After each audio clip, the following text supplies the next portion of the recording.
O técnico Tite convocou 27 jogadores para a penúltima data FIFA antes da disputa da Copa do Mundo do Catar. A seleção brasileira vai enfrentar Japão e Coreia e mais um terceiro amistoso, que seria contra a Argentina, foi desmarcado, pode acontecer ainda e de preferência, né, ou melhor dizendo, dentro das possibilidades, vai acontecer contra uma seleção africana, isso pode ser marcado nas próximas semanas. Mas a ideia do vídeo aqui é a gente olhar para essa convocação e tentar analisar, dentro do grupo formado pelo Tite, as possibilidades e o que já está mais perto de ser fechado, pensando na relação para a disputa da Copa do Mundo do Catar. Bom, a gente já está vendo aí o campinho com as possibilidades da seleção brasileira para essa disputa do Mundial, né? Com os jogadores convocados, 27 nomes convocados. A seleção brasileira vai ter 26 convocados para a Copa do Mundo, isso é uma novidade para essa disputa. E o Tite deixou a entender na coletiva que esses jogadores, né, a mais, os 3 a mais, serão jogadores de meio e ataque. Muito provavelmente jogadores de ataque. Mas olhando para a convocação de hoje, tentando projetar também a disputa do Mundial, a lista, enfim, os 3 goleiros são os de sempre, Everson, Ederson e o Alisson. Vou tirar aqui o Everton e o Ederson, porque acredito que o Alisson será o titular ao longo da Copa do Mundo. Mas é uma posição já definida. Na linha defensiva, os 4 zagueiros também devem ser esses: Thiago Silva, Gabriel Magalhães, Éder Militão e o Marquinhos. O Gabriel Magalhães é o quarto elemento aí dessa lista, né? Um quarto elemento que já teve outros jogadores, né? Léo Ortiz já foi convocado, Rodrigo Caio em um outro momento. O Lucas Veríssimo é um jogador de quem eu acredito que o Tite tem ainda uma vontade de observar, né? Porque ele teve uma lesão muito grave e isso impossibilitou qualquer tipo de sequência dele nessa temporada. Acabou ficando sem jogar pelo time do Benfica. E isso, obviamente, foi muito negativo para ele. E por isso, claro, perdeu espaço. O Gabriel Magalhães, as convocações dele coincidem, obviamente, com um bom momento dele e um crescimento do Arsenal também na temporada europeia, né? O Arsenal hoje quarto colocado da Premier League, deve voltar à Champions, uma arrancada muito forte com o Arteta e o Gabriel Magalhães fez parte disso, além de ser um zagueiro canhoto, né? O que é uma, entre aspas, novidade aí nesse quarteto, né? Ou é uma especificidade que só o Gabriel Magalhães tem, só ele é canhoto. Mas também não será o titular da posição. A dupla de zaga deve ser formada pelo Marquinhos e o Thiago Silva, com o Éder Militão podendo entrar, sempre que entrou bem na seleção, mas podendo ser um refúgio aqui na lateral direita, dependendo de um cenário muito extremo, né? Claro que não de saída, mas num cenário muito extremo. Ele é um jogador polivalente, já jogou assim, não joga na lateral direita há bastante tempo, mas já jogou assim, e pode ser uma opção também. Mas acredito na zaga formada por Marquinhos e Thiago Silva. Na lateral direita, Danilo e Daniel Alves me parecem já um setor mais encaminhado também, né, nessa lista. Devem formar parte dos 26 que vão para a disputa da Copa do Mundo. E são jogadores de características diferentes, né? O Danilo é um jogador de uma boa sustentação defensiva, né? Ele não se notabiliza pelo apoio, pelos cruzamentos, por uma forte chegada ao ataque, mas ele é um jogador muito consistente na marcação, sem a bola. E o Daniel Alves oferece um movimento de armação para o Tite, que o Tite gosta muito, de ter um lateral que possa construir mais o jogo por dentro, possa se tornar um meio-campista a mais, né? O Daniel Alves, ele agrega isso, para além da sua experiência, liderança e todas essas questões. É uma disputa mais aberta, mas eu aposto, né, pela consistência defensiva, que o Danilo vai acabar ficando com essa vaga na lateral direita. Na esquerda, uma novidade, né, nessa convocação: 3 jogadores para essa posição. Me parece o Alex Telles alguém um pouco à frente nessa disputa, né? O Alexandre, melhor dizendo, alguém mais à frente nessa disputa, até pela questão, muito parecida com a do Danilo, da consistência defensiva, né? Eles sustentam muito essa linha defensiva com o Marquinhos e o Thiago Silva.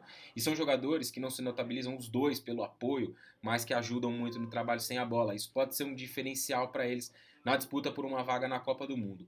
O Alex Telles é um jogador equilibrado entre defesa e ataque, até ataca melhor, acredito, mas não vive a melhor das suas fases, né? Tem uma temporada ainda pela frente, mas é alguém que está nessa disputa. E o Guilherme Arana é um jogador de muita força no apoio, né? Ele tem bons cruzamentos, chega bem ao fundo, bate muito bem na bola e também pode atacar por dentro em um cenário ou outro, né? Exemplo do que acontece com o Daniel Alves, eu expliquei há pouco. No Galo do Sampaoli, o Arana era quase que um meio-campista, né? Ele partia como um lateral, mas terminava como um meio-campista. Mas também acredito que num primeiro momento o Alexandre vai acabar sendo titular e é uma outra aposta que o Guilherme Arana vai ser essa segunda opção. A vaga para o primeiro volante, ela hoje é do Casemiro, isso me parece pouco discutível, né? O Fabinho vem logo atrás, nessa linha de sucessão, podendo ser até um jogador para atuar junto com o Casemiro, mas acho isso mais improvável. E o Danilo surgiu como uma terceira opção aí nessa convocação, né? Eu acho que isso tem um pouco de relação com a lesão do Fabinho no jogo contra o Aston Villa, na véspera da convocação.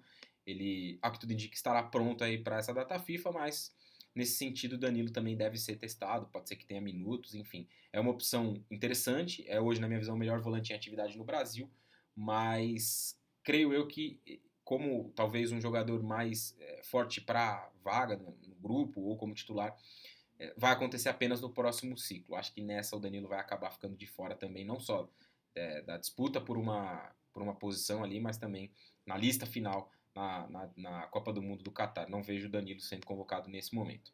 Ao lado do Casemiro, Fred e Bruno Guimarães são os dois jogadores mais consolidados para essa posição do segundo volante. O Fred encaixou muito bem na seleção brasileira, né? Ele com o Casemiro realmente formaram uma dupla muito consistente. Mas o Bruno Guimarães tem pedido passagem, o Bruno Guimarães tem jogado bem nas últimas semanas. Está no grande centro, assim como o Fred, os dois jogam na Premier League, numa equipe que vai ter um grande investimento na próxima temporada e que pode ser mais protagonista. Isso depõe a favor do Bruno Guimarães. E sinceramente, entre os 11 iniciais da seleção brasileira, e já já a gente vai formar o ataque, eu vejo o Bruno Guimarães como o jogador com mais capacidade de tomar uma vaga nesse 11. Essa vaga hoje é do Fred, mas o Bruno Guimarães pode ganhá-la, por isso eu vou deixar ele aqui do lado. Esse meia mais central nesse desenho que o Tite tem usado nas últimas partidas, né? Tem sido o Lucas Paquetá, a sombra dele é o Coutinho, que se recuperou, tem jogado muita bola no Aston Villa. O Tite fez parte desse processo de recuperação do Coutinho enquanto jogador, né, do desempenho dele, porque ele vinha muito mal.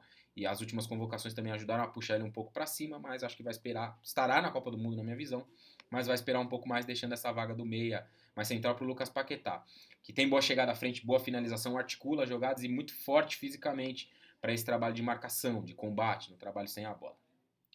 Pelos lados do campo, a gente tem essas duas opções aqui na esquerda, o Martinelli mais uma vez convocado e o Vinícius Júnior, que na minha visão hoje é o titular da posição. Martinelli de ótima temporada também pelo Arsenal, exemplo do que eu falei sobre o Gabriel Magalhães, um pilar nessa recuperação do time do Arteta, mas para um primeiro momento acho que vai esperar um pouco mais, e ainda acho que está na briga por uma vaga, um maior número de convocados talvez coloque ele numa situação um pouco melhor, nessa briga, né, nessa disputa, mas hoje o titular da posição é o Vinícius Júnior. Do outro lado, Rafinha, que vem sendo titular com o Tite também, jogador do drible, do 1 contra 1, da mudança de direção, da solução rápida no espaço pequeno.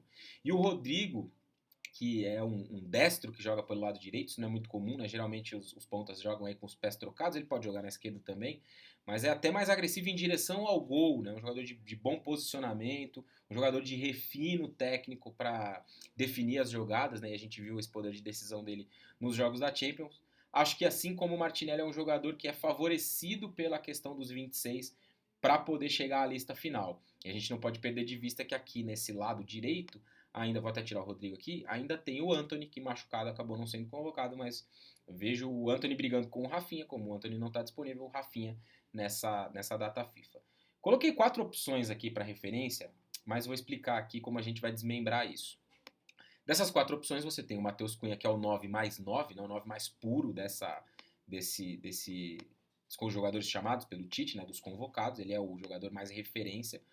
O Richarlison no Everton é uma referência, é um jogador de área, um centroavante, mas ele é um cara que pode atuar na beirada também, já jogou assim na seleção brasileira. Então ele dá ao Tite essa possibilidade, é um jogador mais versátil, que pode tanto jogar mais centralizado como mais aberto, mas vejo como uma composição de elenco.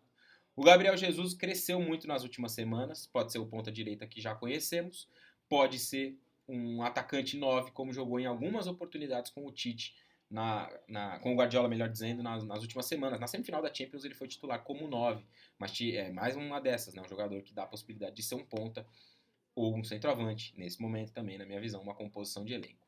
E aí aqui eu deixei o Neymar por último, porque o Neymar foi provado, né, foi testado como um falso 9 nas últimas datas FIFA, aquele jogo contra o Chile, muito emblemático, formando esse quarteto ofensivo com Vinícius, Paquetá, naquela ocasião o Antony foi titular, se não me falha a memória, mas era um quarteto ofensivo de muita mudança de direção, de uma dinâmica muito interessante, né, de velocidade, agressivos, e eu vejo muita possibilidade do Neymar iniciar a Copa do Mundo como um camisa 9, jogando nessa estrutura aqui como um homem mais centralizado, mas não uma referência presa na área, um falso 9.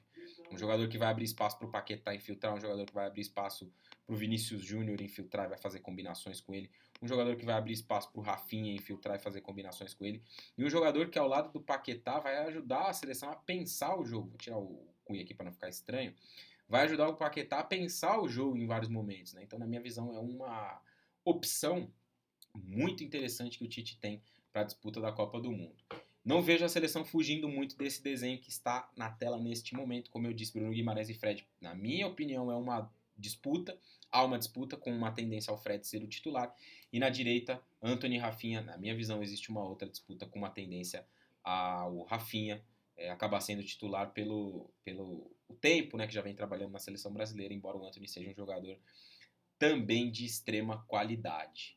Seleção brasileira convocada, convocação passada limpa aqui, a gente analisou algumas possibilidades, posições, funções, o que os jogadores podem exercer dentro do desenho proposto pelo Tite. Essa não é a seleção que eu acho a melhor ou aquela que eu quero que jogue. É uma análise pautada naquilo que o Tite vem fazendo, porque a nossa preferência, o nosso gosto, pouco importa nesse momento, né?